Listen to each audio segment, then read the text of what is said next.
Hey y'all. So I do not have the good fortune of seeing you guys this week, and like I said on the Google Classroom, third hour is going to be working on this DBQ in class today. Unfortunately, since I don't see you guys Friday, you're gonna have to do this work at home. But I did want to go ahead and talk about a few things.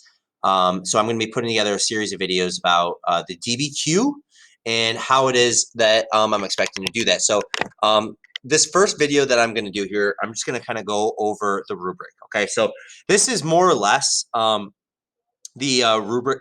This is the rubric I use, but this is more or less the rubric that is going to be used by the College Board as well. Okay, so first thing you guys are going to notice, the College Board, okay, you are going to have your DBQ is going to be out of 7 points. Okay, so and I'll talk about how you get each of those points.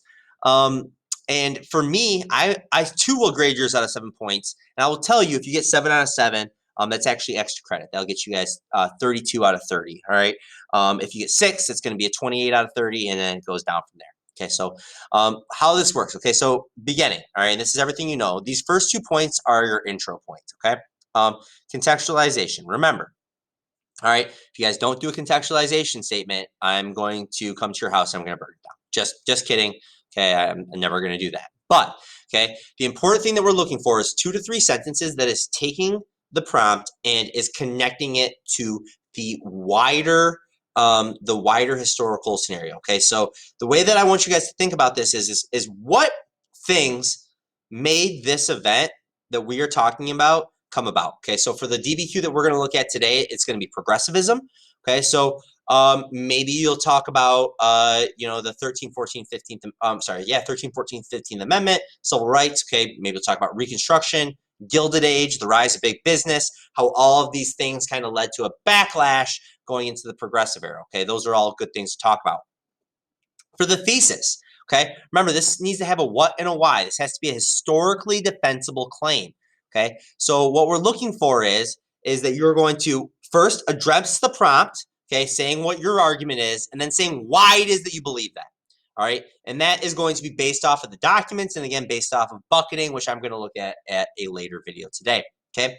Now, for this, guys, I use this little chart here while I'm grading your DBQs just to kind of keep track of what you are doing with the documents and how you're using them.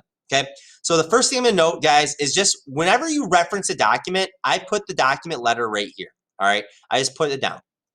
Now, I will tell you, you don't necessarily need to use it, i.e. directly describe the document, okay, in order to get this point. Okay, if you just reference it, so you use the historical information from one of the documents, okay, that gets you the point for this, and you need to use a total of 6. Okay, you need to use a total of 6 in order to get the points.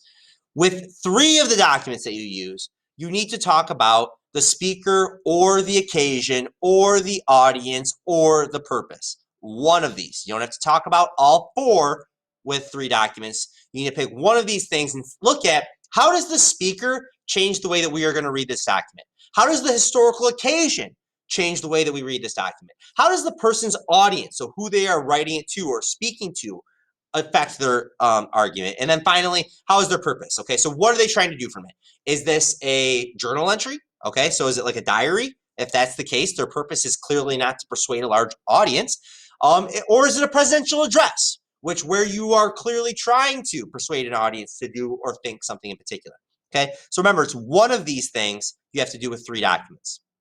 All right, and that comes down to here. Okay, so again, remember, on the actual APUSH test, you get a point, okay, for just using 6 documents. Okay, I literally count them. Did you use 6 in there? Boom, boom, boom. There you go. There's your point. All right. Now, with 3 of these, okay, you need to actually describe them. And this is important, guys. It's not good enough to simply quote. Okay, that's not going to do it. Okay, you have to do more than quote.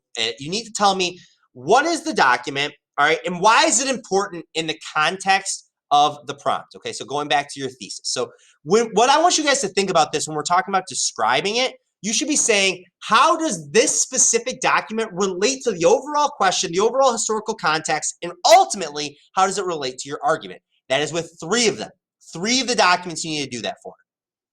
Okay, and again, like I already said, for 3 of the documents, and that's what's going to get you the check mark for used. Okay, so that's I list the ones that you put into your paper here, And then if you describe it, I'll put a check mark next to used. Okay, so that's how I use this little what is this? It's like a matrix. Yeah, it's a matrix. Okay, that's how I use that chart. All right.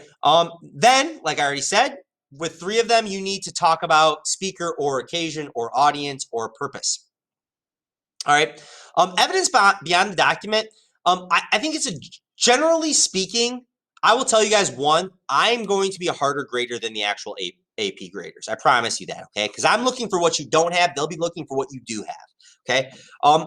I'm going to suggest that for each body paragraph that you use, you have one outside piece of evidence. Okay. That might be overkill. All right. But I will tell you this. Okay, if one of the pieces of evidence that your AP grader is like, man, maybe that could be it, and they're not sure about it, but then in the next paragraph you get like a home run one, okay, there's your point. All right, so I think as a general rule of thumb, each body paragraph, it is good to have at least one piece of evidence beyond the documents, okay? So something that you are bringing into the essay from your own knowledge that you're going to put in there. All right, now argumentation. All right, this one is this is a tough one. And this is the one that I call the unicorn point, okay, because they're as rare as unicorns.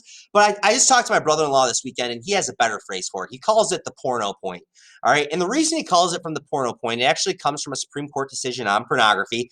It was the Justice Potter Stewart.